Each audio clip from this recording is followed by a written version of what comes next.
सहारा enterprises तुमच्या स्वप्नातली गाडी आता कमी किमतीत. इचलकरंजी शहरालगत असलेल्या कबनूर चंदूर रोडवर कोन्नूर पार्कमधल्या सहारा एंटरप्राइजेस इथं पश्चिम महाराष्ट्रातली विविध बँका आणि फायनान्स कंपन्यांनी जप्त केलेल्या जुन्या दुचाकी आणि चारचाकी गाड्यांची विक्री केली जाते. शोरूम किमतीपेक्षा 25 ते 50% कमी दरात, उत्तम स्थितीत आणि संपूर्ण कागदपत्रांसह त्वरित डिलिव्हरी. दुचाकी 20,000 पासून पुढे तर चारचाकी 50,000 पासून पुढे. आपल्या पसंतीची कार किंवा बाईक आता अगदी परवडणाऱ्या दरात घेऊन जा. विश्वास, पारदर्शक व्यवहार आणि उत्तम सेवा हेच आमचं वैशिष्ट्य. पत्ता Konnur park, Kabnur Chandur road, Ichalkaranji. Proprietor Rajubhai Ajgar. संपर्क 8055810910 आणि 9860785786. सहारा एंटरप्राइजेस, दर्जा, विश्वास आणि बचत यांचं परिपूर्ण ठिकाण.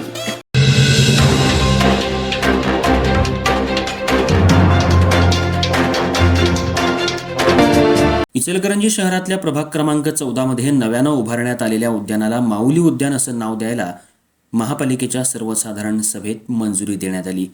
या नावावरून बराच काळ चर्चा झाली आणि नगरसेविका ध्रुवती दळवाई यांनी मांडलेल्या मुद्द्यामुळे विरोधकांनी माघार घेत अखेर माऊली उद्यान असं नाव द्यायला मंजुरी झाली. यासाठी सभागृह नेते विठ्ठल पुंडलिक चोपडे यांनी प्रभाग क्रमांक 14 मधील नव्यानं उभारण्यात आलेल्या उद्यानाला माऊली उद्यान असं नाव देण्याची मागणी केली होती. परिसरातील नागरिकांच्या भावनांचा विचार करून हे नाव देण्यात यावं अशी त्यांची भूमिका होती. मात्र विरोधी पक्षानं याला विरोध दर्शवत छत्रपती शंभूराजे हे एक श्रेष्ठ व्यक्तिमत्व आहे, त्यामुळे त्यांचं नाव देण्यात यावं अशी मागणी केली. दोन नावांवरून सभागृहात प्रचंड गदारोळ निर्माण झाला. दरम्यान नगरसेविका ध्रुवती दळवाई यांनी छत्रपती शंभूराजे यांच्या नावानं एक उद्यान आहे, पण माऊली ही जगाची आई आहे आणि विरोधी पक्षाकडून स्त्री जातीचा अपमान होत असल्याचं मत व्यक्त केलं.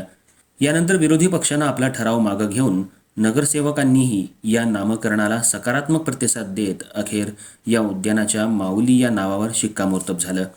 त्याचबरोबर स्थायी समितीचे सभापती सतीश वसंतराव मुळीक यांनी दत्तनगर परिसरात नवशा मारुती मंदिराजवळील उद्यानाला दिवंगत कैलासवासी नितीन अशोकराव जांभळे यांचं नाव देण्याची मागणी सर्वसाधारण सभेदरम्यान मांडली होती. सामाजिक कार्यात त्यांचं योगदान लक्षात घेऊन त्यांचा सन्मान व्हावा या हेतूनं ही मागणी करण्यात आली होती. तर आज झालेल्या सर्वसाधारण सभेत या दोन्ही प्रस्तावांवर चर्चा करण्यात आली. त्यानंतर महापौर उदय धातुंडे तसंच आयुक्त पल्लवी पाटील यांनी या दोन्ही प्रस्तावांना अधिकृत मंजुरी देत शिक्कामोर्तब केलं. या निर्णयामुळे संबंधित परिसरातील नागरिकांमध्ये समाधानाचं वातावरण निर्माण झालंय.